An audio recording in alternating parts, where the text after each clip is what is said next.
Welcome to CSEB aspirants. ഇന്ന് നമ്മൾ discuss ചെയ്യുന്നത് ബാങ്കിങ് റെഗുലേഷൻ ആക്റ്റുമായി ബന്ധപ്പെട്ട ക്ലാസ് ആണ്. അപ്പോൾ ബാങ്കിങ് റെഗുലേഷൻ ആക്റ്റുമായി ബന്ധപ്പെട്ട് മുൻപ് നമ്മൾ ക്ലാസ് ചെയ്തിട്ടുണ്ട്. കാണാത്ത കൂട്ടുകാർ ആരെങ്കിലും ഉണ്ടെങ്കിൽ തുടർച്ചയായിട്ട് കണ്ടുവരിക കേട്ടോ. ഓക്കെ, അപ്പോൾ ഒന്ന് സെക്ഷൻ 11 തൊട്ടിട്ടാണ് നമ്മൾ പഠിക്കാൻ പോകുന്നത്. അതുവരെയുള്ള സെക്ഷൻസ് ഡീപ്പായിട്ട് തന്നെ നമ്മൾ ചർച്ച ചെയ്തിട്ടുണ്ട്. അപ്പോൾ സെക്ഷൻ 11 തൊട്ടിട്ട് നമുക്ക് പഠിക്കാം. കുറച്ചേശ്ശെ പഠിക്കുമ്പോൾ നമുക്കിത് മുഴുവൻ കവർ ചെയ്തെടുക്കാം കേട്ടോ. അപ്പോൾ നിങ്ങൾ നോട്ട്സൊക്കെ പ്രിപ്പയർ ചെയ്ത് വെക്കുക. നമ്മൾ നോട്ട്സ് കോപ്പറേറ്റീവ് ലോ പഠിപ്പിക്കുന്നുണ്ട്. അതിൻ്റെ കൂടെ നമ്മൾ ചെയ്യുന്ന എല്ലാ വീഡിയോസിൻ്റെയും നോട്ട്സ് അവിടെ ഗ്രൂപ്പിൽ പെയ്ഡ് ഗ്രൂപ്പാണ് അവിടെ പ്രൊവൈഡ് ചെയ്യുന്നുണ്ട് കേട്ടോ. ഓക്കെ, അപ്പോൾ സെക്ഷൻ 11 നമുക്ക് പഠിക്കാം. സെക്ഷൻ 11 തൊട്ട് പഠിച്ചു തുടങ്ങാം കേട്ടോ. Section 11 requirement as to minimum paid up capital and reserve. Minimum paid up ക്യാപിറ്റലും അതിൻ്റെ റിസർവുകളുമായി ബന്ധപ്പെട്ട് റിക്വയർമെൻറ്റ് എത്രത്തോളം റിക്വയർമെൻ്റ് ആണ് പറഞ്ഞിട്ടുള്ളതെന്നാണ് ഈ സെക്ഷൻ 11 ഡീൽ ചെയ്യുന്നത്. അപ്പോൾ രണ്ടിനുമുണ്ട്, അതായത് ഫോറിൻ ബാങ്ക്സിനുമുണ്ട് അതുപോലെ തന്നെ ഇന്ത്യൻ ബാങ്ക്സിനുമുണ്ട് റിക്വയർമെൻറ്റ് ഉണ്ട് കേട്ടോ. ഇന്ത്യൻ ബാങ്ക്സിനുണ്ട്, ഫോറിൻ ബാങ്ക്സിനുണ്ട്. ആദ്യം നമുക്ക് ഫോറിൻ ബാങ്കിൻ്റെ നോക്കാം കേട്ടോ. In the case of a banking company incorporated outside India. ആദ്യം നമ്മൾ നോക്കുന്നത് ഫോറിൻ ബാങ്കിൻ്റെയാണ്. In the case of a banking company incorporated outside India ആണെങ്കിൽ the aggregate value of its paid up capital and reserve shall not be less than 15 lakhs of rupees ആണ് പറയുന്നത് കേട്ടോ. Normal കേസാണ് പറയുന്നത്. 15 lakh ഓഫ് റുപ്പീസ് വേണം, not less than, അതിൽ കുറയാൻ പാടില്ല എന്നാണ് പറയുന്നത്. എന്നാൽ ഇവിടെ place of business city of ബോംബെയിലോ അല്ലെങ്കിൽ സിറ്റി ഓഫ് കൽക്കത്തയിലോ അല്ലെങ്കിൽ ബോത്ത് രണ്ടിലും ആണെങ്കിൽ അവർ റിക്വയർമെൻ്റ് എന്ന് വെച്ച് കഴിഞ്ഞാൽ 20 lakh റുപ്പീസ് ആണ് കേട്ടോ. 20 lakh റുപ്പീസ് ആണ്. ഇപ്പോൾ മനസ്സിലായെന്ന് വിചാരിക്കുന്നു. ദ അഗ്രഗേറ്റ്, അതായത് പക്ഷേ നമ്മൾ ഡിസ്കസ് ചെയ്യുന്നത് ബാങ്കിങ് കമ്പനി ഇൻകോർപ്പറേറ്റഡ് ഔട്ട്സൈഡ് ഇന്ത്യയുടെ കാര്യമാണ്. The aggregate value of its paid up capital and reserve shall not be less than 15 lakhs of rupees. And അവരുടെ പ്ലേസ് ഓഫ് ബിസിനസ് ഏതൊക്കെ സ്ഥലത്താണെങ്കിൽ സിറ്റി ഓഫ് ബോംബെയിലോ അതുപോലെ സിറ്റി ഓഫ് കൽക്കത്തയിലോ അല്ലെങ്കിൽ രണ്ടിലും ഉണ്ടെങ്കിൽ 20 lakh റുപ്പീസ് ആണ് അവർ റിക്വയർമെൻ്റ് ആയിട്ടുള്ളത് കേട്ടോ. ഓക്കെ, അടുത്തൊരു പ്രൊവിഷൻ വരുന്നത് the banking company shawl deposit and keep. Deposit ചെയ്യണം RBIയിൽ അല്ലേ, ഐദർ ഇൻ ക്യാഷിലാവാം അല്ലെങ്കിൽ എൻകംപേർഡ് അപ്രൂവ്ഡ് സെക്യൂരിറ്റീസിലാവാം. ഒന്നെങ്കിൽ പാർട്ട്ലി ക്യാഷും പാർട്ട്ലി ഈ സെക്യൂരിറ്റീസും ആവാം, പകുതി ആ രീതിക്കും ആവാം. എങ്ങനെയായിരുന്നാലും അവർ എവിടെ ഡെപ്പോസിറ്റ് ചെയ്യണം, RBIയിൽ ഡെപ്പോസിറ്റ് ചെയ്യണം കേട്ടോ. ഓക്കെ, അത് നിർബന്ധമാണ്. The banking company must deposit 20% of its profit for the year. 20% വരെ പ്രോഫിറ്റ് എന്ത് ചെയ്യണം, ഈ ഒരു ബാങ്കിങ് കമ്പനി നിർബന്ധമായിട്ട് എവിടെ ഡെപ്പോസിറ്റ് ചെയ്യണം എന്നാണ് പറഞ്ഞത്, RBIയിൽ ഡെപ്പോസിറ്റ് ചെയ്യണം കേട്ടോ. If any dispute arises in computing the aggregate value of the paid up capital and reserves of any banking company, ഏത് ബാങ്കിങ് കമ്പനിയുടെ ഒരു അഗ്രഗേറ്റ് വാല്യൂ കമ്പ്യൂട്ട് ചെയ്യുന്നതിൻ്റെ ഫലമായി എന്ത് തർക്കങ്ങളുണ്ടായിരുന്നാലും അത് ഡിറ്റർമിൻ ചെയ്യുന്നത് ആരാണ്, RBI ആണ്. RBIയുടെ ഡിസിഷനാണ് shall be final for this purpose. Okay, according to this section ta. Okay, if any dispute arises in computing the aggregate value of paid up capital and reserves of any banking company, whether it is incorporated in India or outside India, എന്തായാലും കുഴപ്പമില്ല, പക്ഷേ അവിടെ determine ചെയ്യുന്നത് RBI ആയിരിക്കും. RBIയുടെ decision shall be final for this purpose according to this section. Okay, അപ്പോൾ അത് clear ആയെന്ന് വിചാരിക്കുന്നു. ഇനി എന്തിനാണ് ഈ ഒരു സെക്ഷൻ്റെ ഒരു പ്രാധാന്യം എന്താണ്? To ensure financial soundness and stability of banking companies and also protects the depositors' interest by prescribing minimum capital strength. അതിന് വേണ്ടിയിട്ടാണ് ഈ ഒരു സെക്ഷൻ ഉള്ളത് കേട്ടോ. ഇതിന് ആർക്കൊക്കെ അപ്ലിക്കബിൾ ആണെന്ന് ചോദിച്ചു കഴിഞ്ഞാൽ Indian companies and foreign banking companies operating in India, രണ്ടു കൂട്ടർക്കും ഇത് അപ്ലിക്കബിൾ ആണ്. എന്നാൽ ഒറ്റ കമ്പനിക്കും ഇത് എന്താ ചെയ്യാൻ പറ്റില്ല. No banking company can commence or carry on business in India unless section 11 compliant. ഈ ഒരു സെക്ഷൻ 11 സാറ്റിസ്ഫൈ ചെയ്യാതെ ഒരു ബാങ്കിങ് കമ്പനിക്കും കമൻസ് ചെയ്യാനോ ഓപ്പറേഷൻസ് കമൻസ് ചെയ്യാനോ ബാങ്കിങ് ബിസിനസ് ഇവിടെ ക്യാരി ഓൺ ചെയ്യാനോ ഇന്ത്യയിൽ കഴിയില്ല എന്നാണ് പറഞ്ഞത് കേട്ടോ. ഓക്കെ, അപ്പോൾ സെക്ഷൻ 11 അതാണ്. പിന്നെ അതുമായി ബന്ധപ്പെട്ട് ഫോറിൻ ബാങ്ക്സ് നമ്മൾ പറഞ്ഞല്ലോ 20% ആനുവൽ പ്രോഫിറ്റ് ഇന്ത്യയിൽ നിന്നും ഏൺ ചെയ്യുന്ന ആനുവൽ പ്രോഫിറ്റിൻ്റെ 20% RBIയിൽ വെക്കണം എന്ന് പറഞ്ഞു അല്ലേ. This is an addition to the minimum capital ഡെപ്പോസിറ്റിന് പുറത്താണ് പറഞ്ഞത് കേട്ടോ. മിനിമം ക്യാപിറ്റൽ ഡെപ്പോസിറ്റ് നമ്മൾ പറഞ്ഞു, അത് കൂടാതെയാണ് addition 20% of annual profit earned in India must be എവിടെ കൊടുക്കണം, RBIയിൽ കീപ്പ് ചെയ്യണം എന്ന് പറഞ്ഞിട്ടുണ്ട്. ഇതിൻ്റെ പർപ്പസ് എന്തിനാന്ന് വെച്ചാൽ it is act as a security fund. ഇതൊരു സെക്യൂരിറ്റി ഫണ്ട് പോലെയാണ് RBI പിടിച്ചു വച്ചിരിക്കുന്നത്. കാരണം in the case of foreign bank അവർക്ക് സ്റ്റോപ്സ് ബിസിനസ് ഇൻ ഇന്ത്യ അല്ലെങ്കിൽ ഓർ ബിക്കം ഇൻസോൾവൻസ് അല്ലേ, RBI can use the deposit to pay Indian creditors. Foreign ബാങ്കാണ്, അവർക്ക് എപ്പോൾ വേണമെങ്കിലും ശാഖ പിൻവലിക്കാം. അല്ലെങ്കിൽ അവരുടെ ഹെഡ് ഓഫീസ് ഇവിടെ ആയിരിക്കണമെന്നില്ല. അപ്പോൾ അതുകൊണ്ട് തന്നെ നമുക്കൊരു പിടുത്തം വേണം. ആ ഒരു രീതിക്കാണ് in the case of foreign banks എന്തെങ്കിലും ബിസിനസ് സ്റ്റോപ്പ് ചെയ്തു ഇന്ത്യയിലെ, അല്ലെങ്കിൽ ഇപ്പോൾ എന്തെങ്കിലും ഇൻ്റർനാഷണൽ പ്രോബ്ലംസ് വന്നാൽ പോലും ബാങ്കുകളുടെ പ്രവർത്തനം നിലച്ചേക്കാം, അതുപോലെ ഇൻസോൾവെൻ്റ് ആയേക്കാം. അങ്ങനെ എന്തെങ്കിലും റീസൺ വന്നു കഴിഞ്ഞാലാണ് ഇന്ത്യൻ ക്രെഡിറ്റേഴ്സിൻ്റെ ഡെപ്പോസിറ്റ് അവർക്കത് തിരിച്ചു കൊടുക്കണമല്ലോ. അപ്പോൾ അത് കാരണമാണ് RBI എന്ത് ചെയ്യും, അതിന് യൂസ് ചെയ്യാനാണ് ഈ ഒരു 20% വാങ്ങിച്ചു വെക്കുന്നത് കേട്ടോ. ഓക്കെ, അപ്പോൾ ആ കാര്യം ഒന്ന് ഓർത്ത് വയ്ക്കാം. പിന്നെ നെക്സ്റ്റ് പറഞ്ഞിട്ടുള്ളത്, ഇൻ ദ കേസ് ഓഫ് ഈ ഒരു foreign bankers stop business in India or becomes insolvent, RBI can use the deposit to pay Indian creditors. ആ ഒരു പോയിന്റ് നിങ്ങൾ ഓർത്ത് വയ്ക്കുക കേട്ടോ. ഇനി അടുത്തത് നമ്മൾ പറയുന്നത് നമ്മളെ ഇന്ത്യയിലുള്ള ബാങ്കിങ് കമ്പനീസിൻ്റെ കാര്യമാണ് പറഞ്ഞത്. ഇപ്പോൾ നമ്മൾ പറഞ്ഞത് ഔട്ട്സൈഡാണ്, അതായത് ഫോറിൻ കമ്പനിയുടെ കാര്യമാണ്. നമ്മൾ പറയുന്നത് ഇന്ത്യയിലുള്ള ബാങ്കുകളുടെ കാര്യമാണ് കേട്ടോ. In the case of any banking company to which the provisions of subsection 2 do not apply, the aggregate value of its paid off capital and reserve shall not be less than. എത്ര വേണമെന്നോ Indian കമ്പനിയുടെ കേസിൽ പറയുന്നത്, it has a place of business in more than 1 state. ഒരു സ്റ്റേറ്റിൽ കൂടുതൽ പ്രവർത്തന പരിധിയുള്ളതും ആണെങ്കിൽ 5 lakh പറയുന്നത് കേട്ടോ. 5 lakh പറയുന്നത്. ഒക്കെ ആക്ട് പ്രകാരമാണ്. പക്ഷേ RBIക്ക് അതിൻ്റേതായ റെസ്ട്രിക്ഷൻസ് വരാറുണ്ട് അല്ലേ. മാസ്റ്റർ ഗൈഡ് ലൈൻസ് പുറത്തിറക്കും. അത് പ്രകാരമാണ് ബാങ്കുകൾ അവരുടെ ക്യാപിറ്റലൊക്കെ തീരുമാനിക്കുന്നത്. ഇതൊരു മിനിമം ലെവലാണ് പറയുന്നത് കേട്ടോ. ആക്റ്റിൽ പറയുന്നത് if it has a place of business in more than 1 state ആണെങ്കിൽ 5 ലക്ഷമാണ് പറയുന്നത്. എന്നാൽ ഇത്തരത്തിലുള്ള ബോംബെ, കൽക്കത്ത അല്ലെങ്കിൽ അവിടങ്ങളിൽ 2 സ്ഥലത്തും അവരുടെ ബാങ്കിങ് ഓപ്പറേഷൻ ഉണ്ടെങ്കിൽ 10 ലക്ഷമാണ് പറയുന്നത്. 10 lakh പറയുന്നത് കേട്ടോ. അപ്പോൾ നേരത്തെ നമ്മൾ പഠിച്ചില്ലേ, അതേപോലെ തന്നെ നേരത്തെ നമ്മൾ പഠിച്ച പോലെ തന്നെയാണ് ഇവിടെയും പറയുന്നത് കേട്ടോ. അവിടെ നമ്മൾ 15ഉം 20ഉമാണ് പഠിച്ചത്. ബാങ്കിങ് കമ്പനി ഇൻകോർപ്പറേറ്റ് ഔട്ട്സൈഡ് ഇന്ത്യക്ക് ഒരു സ്ഥലത്ത്, അതായത് കൽക്കത്തയിലും ബോംബെയിലും ഉണ്ട്, അല്ലെങ്കിൽ 2 സ്ഥലങ്ങളിലും ഉണ്ടെങ്കിൽ 20 ലക്ഷം പഠിച്ചു. ഒന്നും അല്ലെങ്കിൽ ജനറലായിട്ട് 15 ലക്ഷം പഠിച്ചു അല്ലേ. ഇവിടെ അതുപോലെ തന്നെ 5ഉം 10ഉമാണ് വരുന്നത് കേട്ടോ. Okay, place of business more than 1 state ഉണ്ട്, പക്ഷേ എങ്ങനെ 5 ലക്ഷം. നോർമൽ ആണെങ്കിൽ മോർ ദാൻ 1 സ്റ്റേറ്റ് മാത്രമാണെങ്കിൽ 5 ലക്ഷം. അത് എക്സ്ക്ലൂഡിംഗ് ആണ്. ആരെ എക്സ്ക്ലൂഡ് ചെയ്തു? മുംബൈയും കൽക്കത്തയും എക്സ്ക്ലൂഡ് ചെയ്തിട്ടാണ് 5 ലക്ഷം പറയുന്നത്. എന്നാൽ മുംബൈയും കൽക്കത്തയും ഇൻക്ലൂഡഡ് ആണെങ്കിൽ 10 ലക്ഷമാണ് പറയുന്നത് കേട്ടോ. അപ്പോൾ അത് ഒന്ന് ഓർത്ത് വയ്ക്കുക. രണ്ടാമത്തത് 1 സ്റ്റേറ്റ് ആണ്. ഓക്കെ, മറ്റത് നമ്മൾ മോർ ദാൻ 1 സ്റ്റേറ്റ് ആണ് കേട്ടോ. ഇനിയിപ്പോൾ പ്ലേസ് ഓഫ് ബിസിനസ് ഒരു സ്റ്റേറ്റ് ആണ്, 1 സ്റ്റേറ്റ് ആണെന്ന് വിചാരിക്കാം. Okay, place of business 1 state ആണെങ്കിൽ 1 lakh rupees ആണ് കേട്ടോ. പ്രിൻസിപ്പൽ ബിസിനസ് 1 lakh ആണ്. 1 lakh പറയുന്നത് ഒരു സ്റ്റേറ്റ് ആണെങ്കിൽ. എന്നാൽ പിന്നെ പറയുന്നത് every place of business situated in the same state. എല്ലാ ബിസിനസ്സുകളും ഒരേ സ്റ്റേറ്റിൽ തന്നെ ആണെങ്കിൽ 10,000 പറഞ്ഞത്. 10,000 rupees ആണ് പറഞ്ഞിട്ടോ. For every place of business situated in the same state ആണെങ്കിൽ 10,000 rupees ആണ്. പിന്നെ അതുപോലെ ഒരു 25 കൂടി വരുന്നുണ്ട് കേട്ടോ.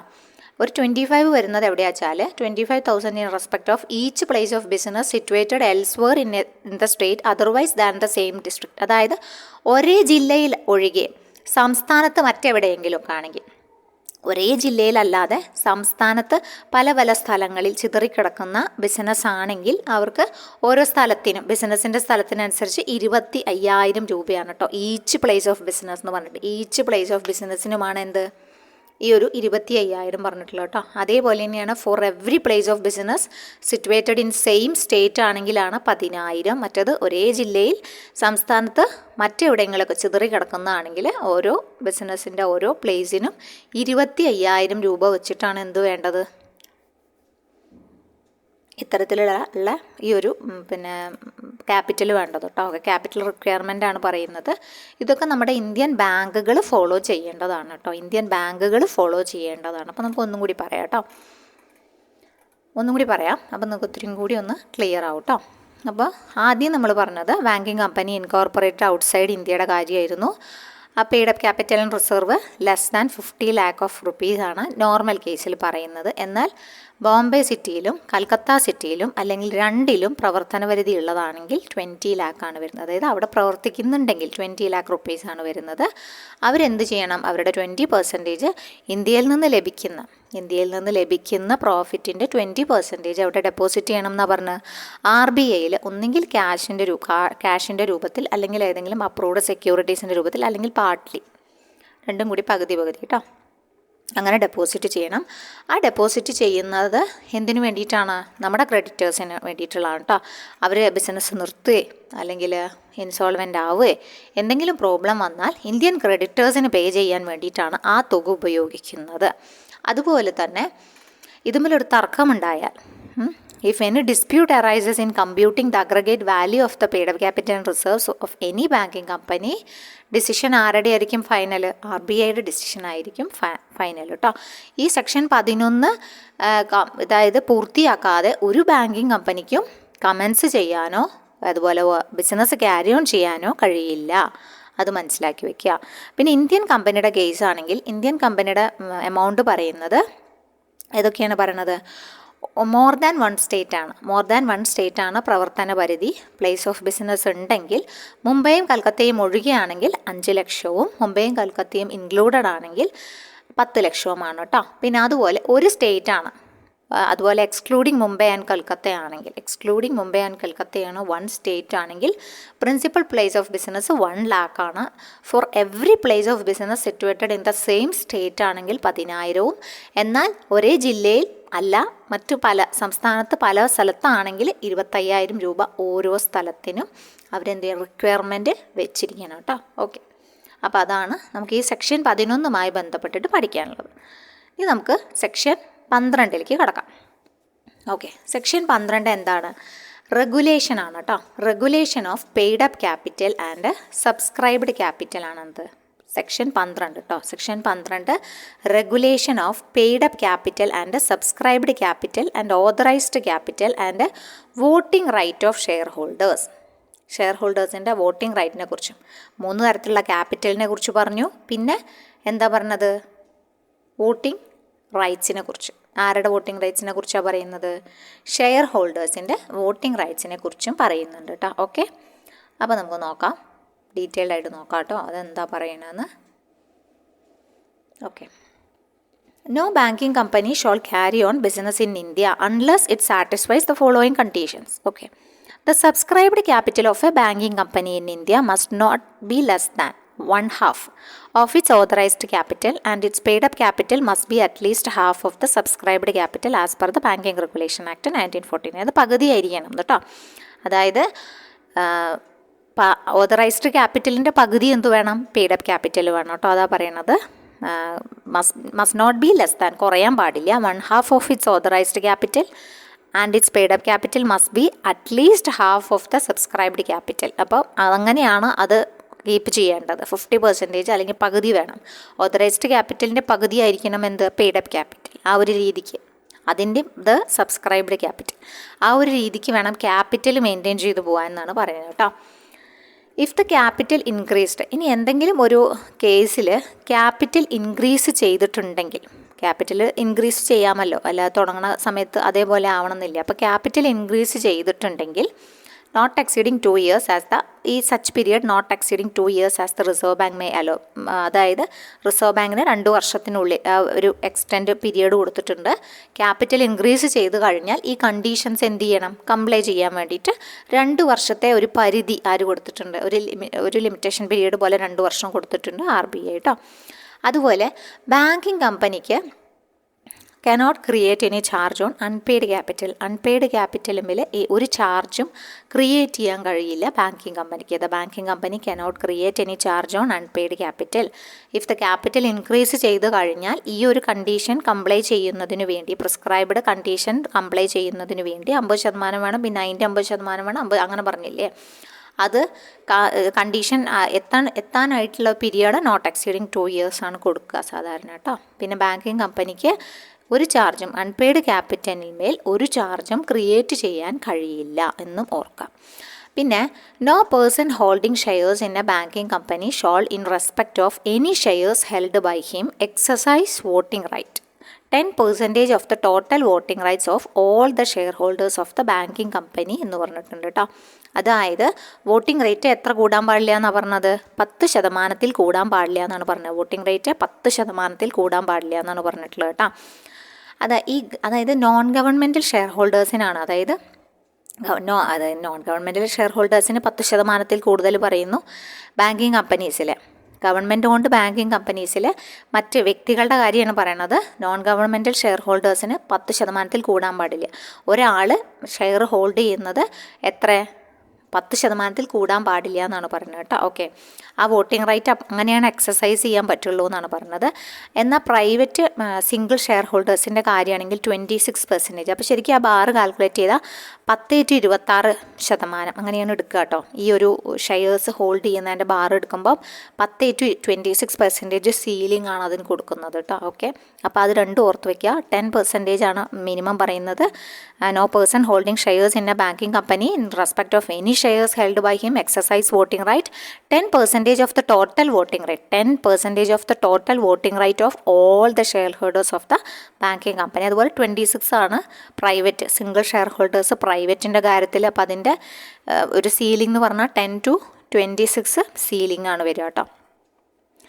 പിന്നെ ഒരു പോയിന്റ് പറയുന്നത് എവറി ചെയർമാൻ അല്ലെങ്കിൽ managing director or chief executive ആരായിക്കോട്ടെ by whatever name called a banking company shall furnish the Reserve Bank through the banking company returns containing full particulars of the extent and value of his holding shares. ആരും ആയിക്കോട്ടെ, banking കമ്പനിയിലെ chairman ആയിക്കോട്ടെ, MD ആയിക്കോട്ടെ, CEO ആയിക്കോട്ടെ, അവർ നേരിട്ടായാലും അല്ലാതെ ആയാലും അവർ കൈവശം വെച്ചിട്ടുള്ള ഓഹരികളുടെ ഒരു വാല്യൂ അല്ലെങ്കിൽ അവരുടെ റിട്ടേൺസ് ഫുൾ പർട്ടിക്കുലേഴ്സ് സഹിതം അവരുടെ വാല്യൂ അവർ എത്ര ഹോൾഡ് ചെയ്തിരിക്കുന്നു, whether directly or indirectly in the banking company or any change in the extent of such holding or any variation in the rights attaching there two and such other information. ഇതുമായി ബന്ധപ്പെട്ടുള്ള എല്ലാ ഇൻഫോർമേഷനും R B I പറഞ്ഞിട്ടുള്ള ഫോമിൽ correct ടൈമിൽ specified ഓർഡറിൽ കൊടുത്തിരിക്കണം എന്നാണ് പറയുന്നത് കേട്ടോ. ഓക്കെ, അപ്പോൾ ബാങ്കിങ് കമ്പനിയുടെ ചെയർമാൻ ആയിക്കോട്ടെ, MD ആയിക്കോട്ടെ, CEO ആയിക്കോട്ടെ,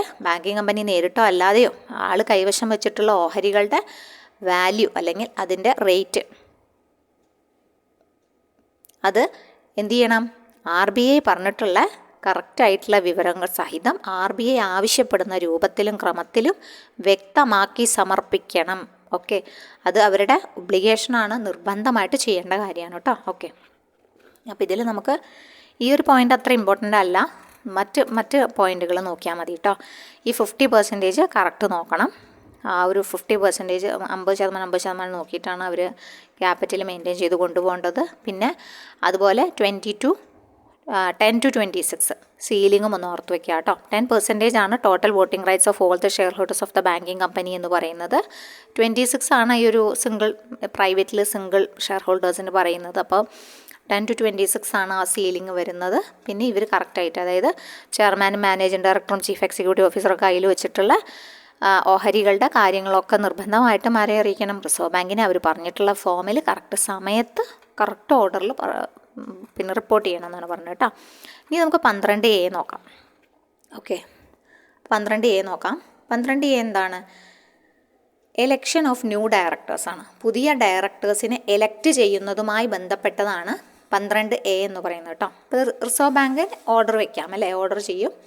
require any banking company to call a general meeting of the share holders of the company within not less than 2 months from the date of order. Order കിട്ടി 2 മാസത്തിനകം കേട്ടോ.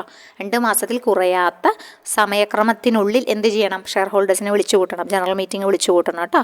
എന്നിട്ട് specified in the order or within such further time as the reserve bank may allow in this behalf to elect in accordance with the voting right permissible under this act fresh directors and the banking company shall not be bound to comply with the order എന്ന് പറഞ്ഞിട്ടുണ്ട്. അതായത് RBI, അതായത് reserve bank ഒരു banking കമ്പനിയോട് ഉത്തരവിൽ പറയും അല്ലേ, 2 മാസത്തിൽ കുറയാത്ത സമയത്തിനുള്ളിൽ ഇതിന് വേണ്ടിയിട്ട് അനുവദിച്ചിട്ട് ഈ സമയത്തിനുള്ളിൽ എന്ത് ചെയ്യണം, വോട്ടവകാശം ഡയറക്ടേഴ്സിന് തിരഞ്ഞെടുക്കുന്നതിനുള്ള വേണ്ടിയിട്ടൊരു ഓഹരിയുടെ എല്ലാ ആൾക്കാരെയും പൊതുയോഗം വിളിച്ചു കൂട്ടണം എന്ന് പറയും. അങ്ങനെ ആ ഒരു ഉത്തരവ് കറക്റ്റായിട്ട് പാലിക്കണം എന്നാണ് പറയുന്നത് കേട്ടോ. ഇനി രണ്ടാമത്തേൽ പറയണത് എവറി ഡയറക്ടർ എലക്റ്റഡ് അണ്ടർ ഈ സബ്സെക്ഷൻ 1 പ്രകാരം അവർക്ക് ഓഫീസ് ഹോൾഡ് ചെയ്യാം. അതിപ്പോൾ തെരഞ്ഞെടുപ്പ് നടത്തി തെരഞ്ഞെടുക്കുകയാണെങ്കിലും, ഇനിയിപ്പോൾ തെരഞ്ഞെടുപ്പില്ല, പഴയ ആൾ തന്നെ തുടരുകയാണെങ്കിലും അവർക്ക് എന്ത് ചെയ്യാം, ആ പദവി വഹിക്കാൻ കഴിയും. അവർ പറഞ്ഞിട്ടുള്ള കറക്റ്റ് ഡേറ്റ്, അതായത് ആ അധികാരത്തിൽ വഹിച്ചിരുന്ന തീയതി വരെ പദവി വഹിക്കാൻ അവർക്ക് അർഹതയുണ്ട്. Every director elected under subsection 1 shall hold office until the date up to which his predecessor would have held office if the election had not been held. ഇനിയിപ്പം എലക്ഷൻ നടന്നിട്ടില്ലെങ്കിൽ അയാൾക്ക് ആ പറഞ്ഞിട്ടുള്ള തൻ്റെ എത്ര നാൾ ഭരണത്തിലിരുന്നുവോ അതേപോലെ തന്നെ തുടരാൻ ഇയാൾക്കും എന്തുണ്ട്, ഈ ഡയറക്ടർക്കും അർഹതയുണ്ടായിരിക്കും എന്നാണ് പറഞ്ഞത്. പിന്നെ any election duly held under this section shall not be called in question in any court. അതായത് കൃത്യമായി തെരഞ്ഞെടുപ്പൊക്കെ നടത്തിയിട്ടാണ് ഇവരിതൊക്കെ ചെയ്തിട്ടുണ്ടെങ്കിൽ ഇതൊരു കോടതി വിധി കൊണ്ട് പോലും ഇതിനെ ചോദ്യം ചെയ്യാൻ പാടില്ല എന്നാണ് പറഞ്ഞത്. ബാങ്കിങ് കമ്പനീസിൻ്റെ ഡയറക്ടറുമായി ബന്ധപ്പെട്ടിട്ട് കറക്റ്റ് എലക്ഷൻ നടത്തി, ഒരാളെ അപ്പോയിൻറ്റ് ചെയ്തു, അയാൾ കറക്റ്റായിട്ട് ഓഫീസിലുണ്ട്, വർക്ക് തുടർന്നുകൊണ്ടിരിക്കുന്നു. അങ്ങനെയാണെങ്കിൽ അതിനെ ചോദ്യം ചെയ്യാൻ ആർക്ക് പറ്റില്ല എന്നാണ് പറയണത്? കോർട്ടിലൂടെ പറ്റില്ല എന്നാണ് പറഞ്ഞത് കേട്ടോ. കൃത്യമായി തെരഞ്ഞെടുപ്പ് സംവിധാനത്തിലൂടെയാണ് ഇവർ വന്നതെങ്കിൽ ഒരു കോടതിയിലും അത് ചോദ്യം ചെയ്യപ്പെടാൻ പാടില്ല എന്ന് ആക്റ്റിൽ തന്നെ പറഞ്ഞിട്ടുണ്ട് കേട്ടോ. ഓക്കെ, അപ്പോൾ ശ്രദ്ധിക്കാം. അവിടെ അത്രയേ ഉള്ളൂ. അവിടെ നമുക്ക് അത്ര ഇമ്പോർട്ടൻ്റ് എന്ന് പറഞ്ഞാൽ നോട്ട് ലെസ് ദാൻ 2 months മാത്രം ഒന്ന് നോട്ട് ചെയ്താൽ മതി കേട്ടോ. നെക്സ്റ്റ് നോക്കണത് 13 okay. No banking company restriction on commission of brokerage discount etcetera on sale of shares. അതാണ് 13. അതായത് കമ്മീഷനും ബ്രോക്കറേജും ഡിസ്കൗണ്ടും റെസ്ട്രിക്ഷൻ ഉണ്ടെന്ന്, അതാണ് കേട്ടോ. No banking company shall pay out directly ആവാം ഇൻഡയറക്റ്റ്ലി ആവാം. കമ്മീഷനും ബ്രോക്കറേജും ഡിസ്കൗണ്ട് ഓഫ് റെമ്യൂണറേഷനൊക്കെ കൊടുക്കുന്നുണ്ടല്ലോ, അത് എത്ര കൂടാൻ പാടില്ല? 2.5% കേട്ടോ. 2.5% paid up value of it set ഷെയർസിൻ്റെ 2.5% കൂടുതലാവാൻ പാടില്ല. Any amount exceeding in the aggregate 2.5 of the paid up value of the set shares ആണ് പറഞ്ഞത് കേട്ടോ. 2.5% കൂടാൻ പാടില്ല എന്ന് പറയാം. എന്ത്? കമ്മീഷനും ബ്രോക്കറേജും ഡിസ്കൗണ്ടും ഒക്കെ കേട്ടോ. ഓക്കെ, 2.5% കൂടാൻ പാടില്ല എന്നാണ് 13 പറഞ്ഞിട്ടുള്ളത്. ഓക്കെ, മനസ്സിലായി എന്ന് വിചാരിക്കണം. 2.5% കൂടാൻ പാടില്ല എന്നാണ് പറയുന്നത് കേട്ടോ. അപ്പോൾ അത് മാത്രം ഒന്ന് നോട്ട് ചെയ്ത് വെച്ചാൽ മതി. പിന്നെ സെക്ഷൻ 14 പോവാണ്. Section 14 prohibition of charge on unpaid capital. Prohibition of charge on unpaid ക്യാപിറ്റലാണ് നമ്മൾ സെക്ഷൻ 14 നോക്കുന്നത് കേട്ടോ. No banking company shall create any charge upon any unpaid capital of the company. നമ്മൾ പറഞ്ഞു അൺപെയ്ഡ് ക്യാപിറ്റലുമ്പിൽ ചാർജ് ക്രിയേറ്റ് ചെയ്യാൻ പാടില്ല, അത് ഇൻവാലിഡ് ആണെന്നാണ് പറഞ്ഞത് കേട്ടോ. Any such charge shawl B invalid. അത്തരത്തിൽ ക്രിയേറ്റ് ചെയ്യുന്ന ചാർജുകളെല്ലാം ഇൻവാലിഡ് ആണ്. ഓക്കെ, വാലിഡ് ഇല്ല, അതിന് വാലിഡിറ്റി ഇല്ല എന്നാണ് പറയണത്. ഓക്കെ, 14A നോക്കാം കേട്ടോ. 14A prohibition of floating charge on asset. അപ്പോൾ ഇതുമായി ബന്ധപ്പെട്ട തന്നെയാണ് 14A പറയുന്നത്. No banking company shall create floating charge on the undertaking or any property of the company or any part thereof unless the creation of such floating charge is certified in writing by the RBI as not being detrimental to the interest of the deposits of such company. അതായത് നമുക്കത് കുറച്ചും കൂടി എന്താ പറയുക വിശാലമായി നോക്കാം. No banking company shall create floating charge create ചെയ്യാൻ പാടില്ല. ഏത് രീതിയിൽ? നമ്മുടെ റിസർവ് ബാങ്കിൽ നിന്ന് ഒരു സർട്ടിഫൈഡ് റൈറ്റിംഗ് കിട്ടണം. റിസർവ് ബാങ്കിൽ നിന്ന് ഒരു സർട്ടിഫൈഡ് റൈറ്റിംഗ് കിട്ടിയിട്ടാണെങ്കിൽ എന്ത് ചെയ്യാം? ഫ്ലോട്ടിംഗ് ചാർജ് ക്രിയേറ്റ് ചെയ്യാം. അപ്പോൾ ഫ്ലോട്ടിംഗ് ചാർജ് ക്രിയേറ്റ് ചെയ്യാൻ പറ്റുമോ എന്ന് ചോദിച്ചാൽ പറ്റും എന്നാണ് പറയുന്നത് കേട്ടോ. RBIന്ന് സർട്ടിഫിക്കറ്റ് വാങ്ങണം എന്നാണ് പറഞ്ഞത്. അതായത് certified in writing by the RBI ഉണ്ടെങ്കിൽ അതും ആ ഇൻട്രസ്റ്റ് ഓഫ് ഡെപ്പോസിറ്റേഴ്സിന് ഡിട്രിമെൻ്റ് ആവാൻ പാടില്ല. അവർക്ക് ഹാനികരമല്ലാത്ത രീതിയിലാണെങ്കിൽ എന്ത് ചെയ്യാൻ പറ്റും? ഇവർ സർട്ടിഫിക്കറ്റ് വാങ്ങിയതിന് ശേഷം RBIയുടെ സർട്ടിഫിക്കറ്റ് വാങ്ങിയതിന് ശേഷം ഫ്ലോട്ടിംഗ് ചാർജ് ഓൺ അസറ്റ് സെറ്റാക്കാം, അല്ലെങ്കിൽ ഫ്ലോട്ടിംഗ് ചാർജ് ഓൺ അസറ്റ് ഇവർക്ക് മേടിക്കാം. അപ്പോൾ എന്താണ് ഈ ഫ്ലോട്ടിംഗ് ചാർജ് എന്ന് വെച്ച് കഴിഞ്ഞാൽ, കമ്പനിക്ക് മാറുന്ന ആസ്തികൾ ഉണ്ടായിരിക്കും അല്ലേ, അതിൻ്റെ മേലെ വായ്പ അനുവദിക്കുക. അപ്പോൾ എന്താണ് ഈ മാറ്റം വരുന്ന ആസ്തി? ഇൻവെൻട്രീസ്, അതുപോലെ റിസീവബിൾസ് ഒക്കെ ഉണ്ടല്ലോ.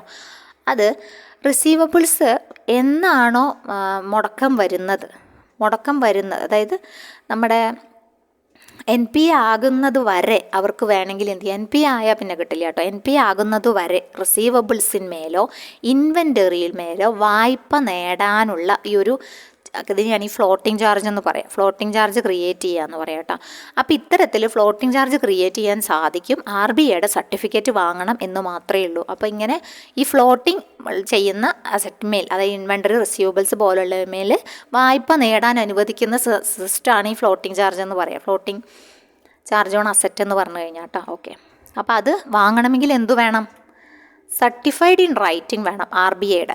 അതുണ്ടെങ്കിൽ വാങ്ങാമെന്നാണ് പറഞ്ഞത്. പ്രൊഹിബിഷൻ ഉണ്ട്, പക്ഷേ സർട്ടിഫിക്കറ്റ് വേണം എന്ന് മാത്രമേ ഉള്ളൂ. Any such charge created without obtaining the certificate of the RBI. ഇനിയിപ്പം RBIയുടെ സർട്ടിഫിക്കറ്റ് വാങ്ങാതെയാണ് ഇവർ ചാർജ് ക്രിയേറ്റ് ചെയ്തതാണെങ്കിൽ അത് ഇൻവാലിഡ് ആണ് കേട്ടോ. ഓക്കെ, അതാണ് പറയുന്നത്, ഇൻവാലിഡ് ആണ് കേട്ടോ. അപ്പോൾ അതൊന്ന് നോട്ട് ചെയ്യുക. പിന്നെയുള്ളത്, any banking company aggrieved by the refusal of a certificate under subsection 1 may be within 90 days from the date on which such refusal is communicated to it appeal to the central government. അതായത് ഇപ്പം എന്തെങ്കിലും banking company RBIനെ സമീപിച്ചു, ഞങ്ങൾക്ക് ഇങ്ങനെ certificate വേണം എന്ന് പറഞ്ഞിട്ട്, പക്ഷെ അവരത് റെഫ്യൂസ് ചെയ്യാനുണ്ടായെന്ന് വെക്കാം. റെഫ്യൂസ് ചെയ്ത് കഴിഞ്ഞാൽ ഇവർക്ക് എന്ത് ചെയ്യാം? 90 ഡേ, ഈ ഓർഡർ കിട്ടി 90 ഡേയ്സിനകം ആരെ കമ്മ്യൂണിക്കേറ്റ് ചെയ്യാം? സെൻട്രൽ ഗവൺമെൻറ്റിന് അപ്പീൽ കൊടുക്കാം എന്നാണ് പറഞ്ഞത് കേട്ടോ. സെൻട്രൽ ഗവൺമെൻറ്റിന് അപ്പീൽ കൊടുക്കാം. അപ്പോൾ സെൻട്രൽ ഗവൺമെൻറ്റിന് അപ്പീൽ കൊടുത്തു കഴിഞ്ഞാൽ പിന്നീട് സെൻട്രൽ ഗവൺമെൻറ് ഡിസിഷൻ ആയിരിക്കും ഫൈനൽ എന്നാണ് പറഞ്ഞത് കേട്ടോ. അല്ലെങ്കിൽ RBI എടുക്കുന്ന തീരുമാനമായിരിക്കും final, as the case may be. എന്തായാലും റെസ്ട്രിക്ഷൻ 15 നോക്കുന്നത് restriction as to payment of dividend ആണ് കേട്ടോ. പേയ്മെൻറ്റ് ഓഫ് ഡിവിഡൻറ്റുമായി ബന്ധപ്പെട്ട റെസ്ട്രിക്ഷനാണ് 15 നോക്കാൻ പോകുന്നത്. Okay, no banking company shall pay any dividend on its shares until all its capitalization expense ഒക്കെ കുറച്ചതിന് മാത്രമേ എന്ത് ചെയ്യാൻ പാടുള്ളൂ? ഡിവിഡൻഡ് ഷെയർസ് മേൽ കൊടുക്കാൻ പാടുള്ളൂ. അപ്പോൾ അതെന്തൊക്കെയാ വെച്ചാൽ പ്രിലിമിനറി എക്സ്പെൻസും organisation expense, share selling commission, അതൊക്കെ എന്താണെന്ന് പഠിക്കണം കേട്ടോ. ക്യാപിറ്റലൈസ്ഡ് എക്സ്പെൻസസ് എന്താണെന്ന് പഠിക്കണം. Brokerage, amount of losses incurred and any other items of expenditure not represented by tangible asset. ഇതൊക്കെ കംപ്ലീറ്റ്ലി റിട്ടേൺ ഓഫ് ചെയ്തതിന് ശേഷം മാത്രമാണ് എന്ത് കൊടുക്കുക? ഷെയർസിന്മേലുള്ള ഡിവിഡൻഡ് കൊടുക്കാൻ പാടുള്ളൂ കേട്ടോ.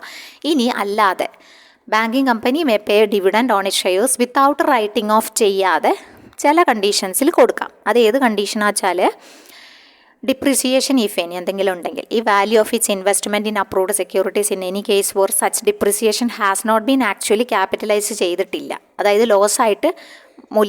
ലോസായിട്ട് മൊത്തത്തിൽ എഴുതി തള്ളിയിട്ടില്ല, കണക്കാക്കിയിട്ടില്ല. അങ്ങനെയാണെങ്കിൽ കുഴപ്പമില്ല, അതിന് എടുക്കണമെന്നില്ല. അതേപോലത്തെ ഡിപ്രിസിയേഷൻ അങ്ങനെ, അതായത് ലോസായി കണക്കാക്കാത്ത, ഓഡിറ്റർ സാറ്റിസ്ഫൈ ചെയ്യാത്ത എന്തെങ്കിലും ഡാഡറ്റോ ഡിപ്രിസിയേഷനോ ഒക്കെ ഉണ്ടെങ്കിൽ കുഴപ്പമില്ല. ബാക്കി മറ്റെല്ലാ സംഭവങ്ങളും എന്ത് ചെയ്യണം? ക്യാപിറ്റലൈസ്ഡ് എക്സ്പെൻസസും എഴുതി written off completely write off ചെയ്തതിന് ശേഷം മാത്രമാണ് എന്ത് ചെയ്യുക? Banking company shall pay any dividend on it shares എന്നാണ് പറയുന്നത് കേട്ടോ. ഓക്കെ, ഇനി അടുത്തത് പ്രൊഹിബിഷൻ ഓഫ് കോമൺ ഡയറക്ടേഴ്സ് ആണ് കേട്ടോ. Prohibition of common directors, prohibition ഉണ്ട്. കോമൺ ഡയറക്ടേഴ്സിന് പ്രൊഹിബിഷൻ ഉണ്ട്. എന്ത് പ്രൊഹിബിഷനാണ് കോമൺ ഡയറക്ടേഴ്സിലുള്ളത് നോക്കാം കേട്ടോ. പ്രൊഹിബിഷൻ ഓൺ കോമൺ ഡയറക്ടേഴ്സ് നോക്കാം. അതിൽ പറയുന്നത്, no banking company incorporated in India shall have as a director in its board of directors any person who is a director or any other banking company. അതായത് ഇന്ത്യയിൽ incorporate ചെയ്തിട്ടുള്ള banking companies ഡയറക്ടറിനെ വെക്കുമ്പം അവർ മറ്റ് other banking കമ്പനിയിൽ എന്താവാൻ പാടില്ല? Director ആവാൻ പാടില്ല എന്നൊരു റെസ്ട്രിക്ഷൻ ഉണ്ട്. അതാണ് പറഞ്ഞത് പ്രൊഹിബിഷൻ ഓൺ കോമൺ ഡയറക്ടേഴ്സ് എന്ന് പറയുന്നത് കേട്ടോ. ഓക്കെ, അപ്പോൾ അത് ഇമ്പോർട്ടൻ്റ് ആണ്, ഒന്ന് നോക്കി വയ്ക്കാം. ഇനി നെക്സ്റ്റ് വന്നിട്ടുള്ളത് നമ്മുടെ റിസർവ് ഫണ്ടാണ്. വളരെ ഇമ്പോർട്ടൻ്റ് ആയതാണ് റിസർവ് ഫണ്ട്. സെക്ഷൻ 17 ആണ് റിസർവ് ഫണ്ട്. സെക്ഷൻ 17 ആണ് എന്ത്? Reserve fund. സെക്ഷൻ 17 നല്ലോണം ഇമ്പോർട്ടൻ്റ് ആണ്, നോക്കി വെക്കണം കേട്ടോ. Section 17, every banking company incorporated in India shall create reserve fund വേണം out of the balance of profit of each year as disclosed, profit and loss അക്കൗണ്ടിൽ disclose ചെയ്തിരിക്കുന്നത് പോലെ പ്രിപ്പയർഡ് അണ്ടർ സെക്ഷൻ 29 കേട്ടോ. അത് അതിനെക്കുറിച്ച് ഡീറ്റെയിൽ പറയുന്നത് before any dividend is declared transfer to the reserve fund. അതായത് പ്രത്യേകം ശ്രദ്ധിക്കണം, before any dividend is declared transfer to the reserve fund a sum equivalent to not less than 20% ആണ് നമ്മുടെ ആക്റ്റിൽ പറയുന്നത്. പക്ഷേ RBIയുടെ സ്റ്റാറ്റ്യൂട്ടറി എന്ന് പറഞ്ഞു കഴിഞ്ഞാൽ 25% ആണ്. സോ അത് നോട്ട് ചെയ്യാം കേട്ടോ. ആക്റ്റിൽ പ്രത്യേകിച്ച് പറയുകയാണെങ്കിൽ, ആക്ട് എന്ന് പറയുകയാണെങ്കിൽ 20%, RBI പറയുകയാണെങ്കിൽ 25% നമ്മൾ എഴുതേണ്ടത് കേട്ടോ. റിസർവ് ഫണ്ടിൻ്റെ കേസ് പറയുകയാണെങ്കിൽ. അപ്പോൾ അതൊന്ന് നോട്ട് ചെയ്യുക. Every banking company incorporated in India shall create reserve fund out of the balance of profit. Out of the balance of profit എന്നാണ്, ബാലൻസ് ഓഫ് പ്രോഫിറ്റ് ആണ്, ഈച്ച് ഇയർ ആണ്. പ്രത്യേകം നോട്ട് ചെയ്യണം. Before any dividend is declared, before any dividend is declared. ഇത് എവിടെയാണ്? Profit and loss അക്കൗണ്ടുമായി ബന്ധപ്പെട്ട section 29 പറയുന്നത്. Transfer to reserve fund sum equivalent to not less than 20% as per നമ്മുടെ ബാങ്കിങ് റെഗുലേഷൻ ആക്ട്. പക്ഷേ കറക്റ്റോ RBIയുടെ പ്രകാരം ഗൈഡ് ലൈൻസ് പ്രകാരം 25% കേട്ടോ. അപ്പോൾ രണ്ടും പഠിക്കണം കേട്ടോ, രണ്ടും നോട്ട് ചെയ്ത് വെക്കണം. എങ്ങനെയാണോ ക്വസ്റ്റ്യൻ വരുന്നത് നിങ്ങൾ ആ രീതിക്ക് ഉത്തരം എഴുതാൻ പഠിക്കണം. അപ്പോൾ ഇതാണ് നമ്മൾ 17 വരെ ആണെന്ന് നമ്മൾ ഡിസ്കസ് ചെയ്യുന്നത്. അപ്പോൾ നിങ്ങൾക്ക് ക്ലിയർ ആയെന്ന് വിചാരിക്കുന്നു.